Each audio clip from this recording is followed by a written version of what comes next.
So I'm just gonna play, watching my eyes away, Dr. Play, watching my eyes away,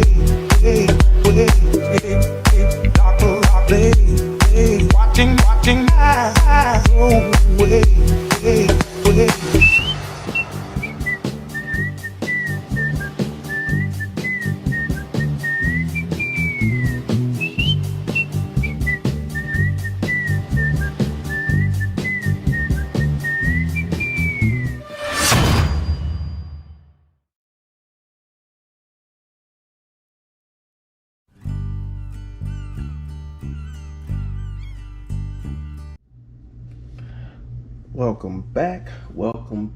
Welcome back, YouTube family.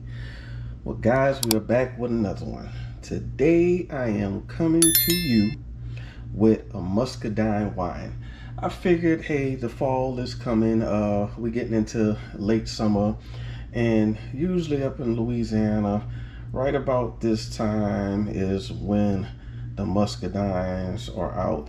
So I try my best to go forage and look for some stuff, wild berries and all that other good stuff or whatever, to bring home to freeze and, you know, potentially cook with or to make a wine.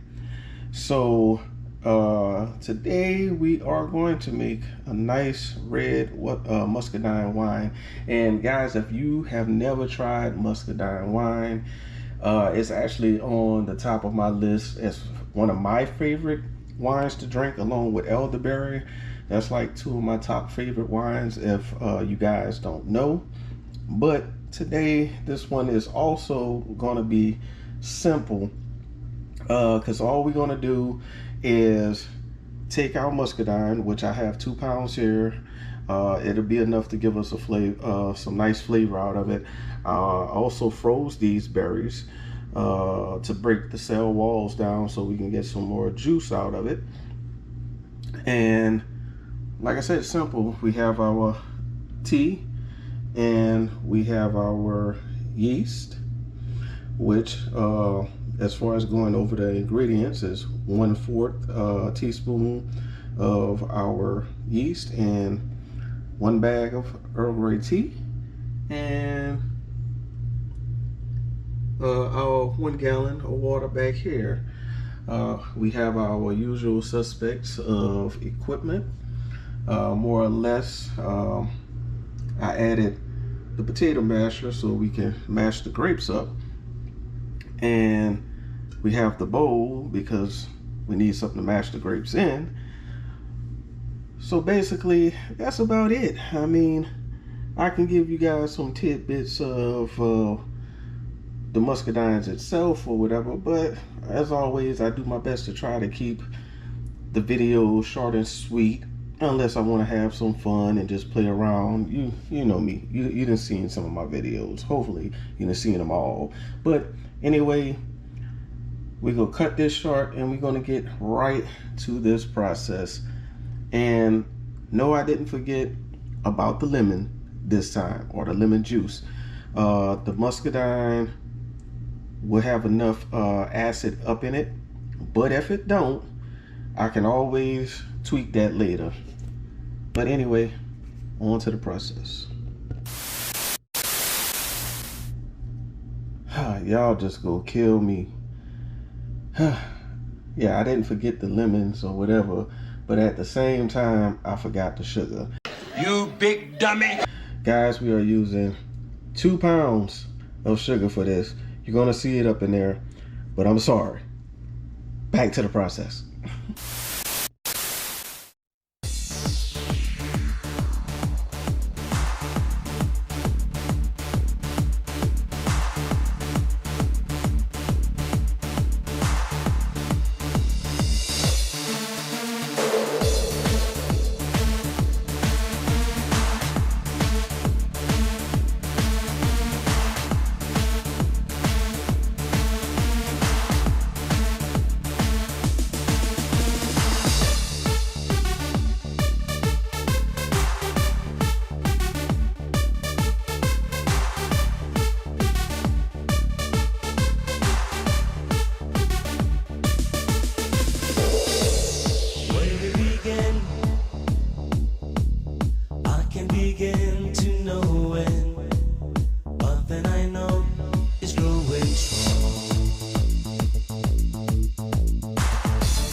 Okay guys, so after we removed our tea bag, we went ahead and allowed this to cool down, and as you can see, look at the red or purple, whatever you want to say, the purple that came from our grape skins.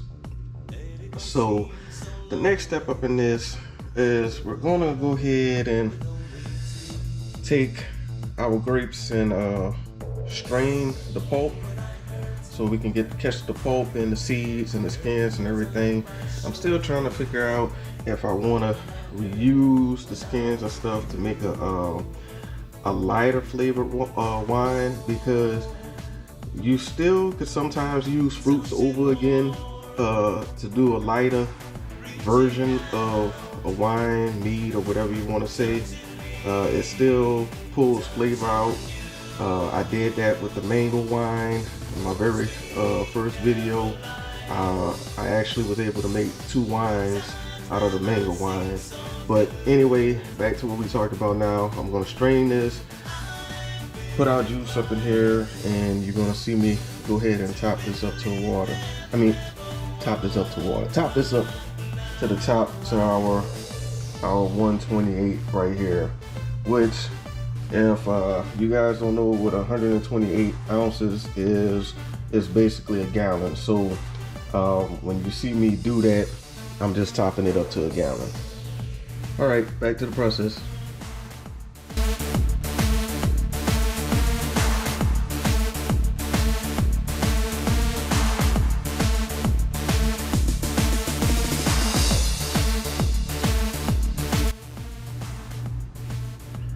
Alright guys, so we have come to that final point of the video.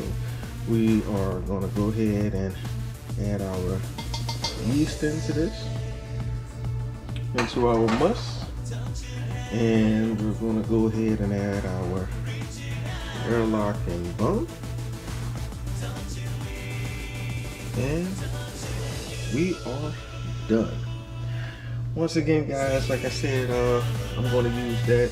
I'm probably going to make a simple syrup out of this. Since this was 2 pounds, just to give y'all what I'm going to do, 2 pounds of the muscadines, 2 pounds more of sugar up in this, and we're going to simmer that up in 32 ounces of water, and we're going to reduce it until it becomes a nice thick syrup. But that's just to give you a little extra something. But once again, like I said, I just want to thank you guys for coming chill with me on the dock as we make this beautiful muscadine wine. And like I said guys, the muscadine, I done this time and time again, different ways or whatever. But sometimes the simplest form or the simplest way is best, and it tastes so good. Like I said, muscadine has been done many times before on YouTube or whatever, but this is a true traditional country wine. But hope you guys come back. I hope you enjoyed, and I'll see you next time on the dock.